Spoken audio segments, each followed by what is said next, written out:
দলে কি ফিরছেন রুমিন ফারহানা, সাবেক মন্ত্রী লুৎফুর রহমান কিংবা কিশোরগঞ্জের মুজিবুর রহমানের ভাগ্যে কি আছে?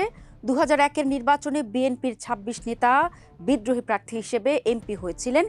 কি ঘটেছিল তাদের ভাগ্যে? দর্শক, এবারের নির্বাচনে বিএনপির বিদ্রোহী প্রার্থী ছিল ৭৮টি আসনে। এর মধ্যে ২১টি আসনে জিতেছেন জামায়াত ইসলামের নেতৃত্বাধীন ১১ দলীয় নির্বাচনী ঐক্যের প্রার্থীরা, আর বিএনপির বিদ্রোহী প্রার্থীরা জয়ী হয়েছেন ৭টি আসনে। যেহেতু বিএনপি সরকার গঠন করছে, সেহেতু নির্বাচনে অংশ নেওয়া এবং জয়ী হওয়া এই বিদ্রোহী প্রার্থীরা এখন কি করবেন? তারা কি দলে ফিরবেন? দলে ফিরতে চাইলে কি ফেরা যাবে, নাকি তাদের কেউ কেউ দলের বাইরেই থাকতে চান?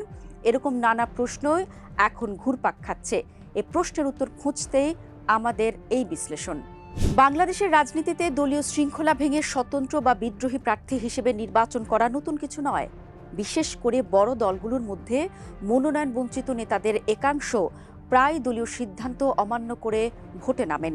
সাম্প্রতিক নির্বাচনে বিএনপির কিছু বিদ্রোহী প্রার্থী জয়ী হয়ে আসার পর স্বাভাবিকভাবেই প্রশ্ন উঠেছে, এদের ভবিষ্যৎ কি? দল কি ব্যবস্থা নিতে পারে? আর বাস্তবে তাদের রাজনৈতিক অবস্থান কোথায় গিয়ে দাঁড়াবে? দলীয় মনোনয়ন না পাওয়া, স্থানীয় কোন্দল, ব্যক্তিগত প্রভাব বা জনপ্রিয়তা, এসব কারণে সাধারণত বিদ্রোহী প্রার্থীদের জন্ম হয়। বিএনপির ক্ষেত্রেও ব্যতিক্রম নয়।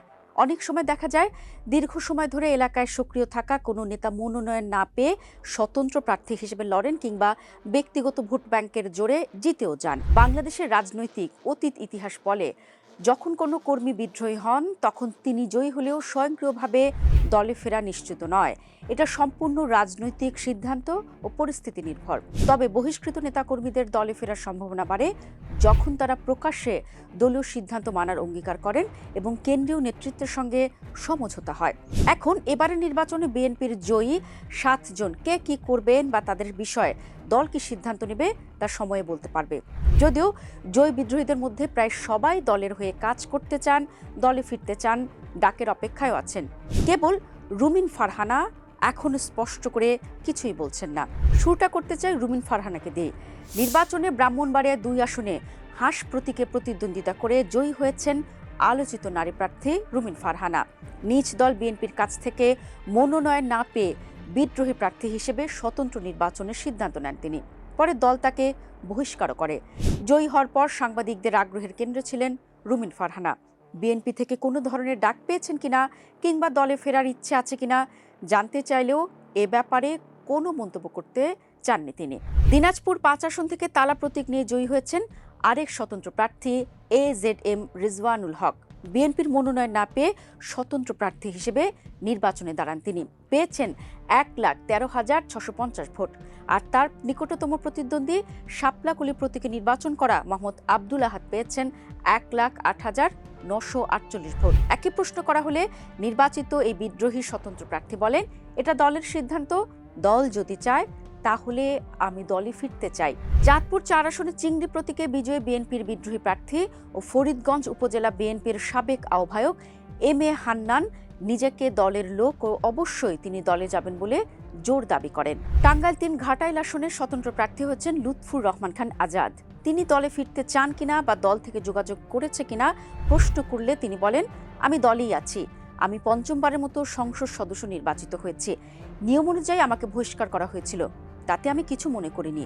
দর্শক, আপনাদের জানিয়ে দিতে চাই, লুৎফুর রহমান খান আজাদ এর আগে বিএনপি থেকে শ্রম কর্মসংস্থান মন্ত্রণালয়ের প্রতিমন্ত্রী, বস্ত্র পাট মন্ত্রণালয়ের প্রতিমন্ত্রী, প্রবাসী কল্যাণ ও বৈদেশিক কর্মসংস্থান মন্ত্রণালয়ের প্রতিমন্ত্রী হিসেবে দায়িত্ব পালন করেন। কুমিল্লা ৭ আসনে জয়ী হয়েছেন কলস প্রতীকের স্বতন্ত্র প্রার্থী আতিকুল আলম। তিনি উপজেলা বিএনপির সভাপতি ছিলেন।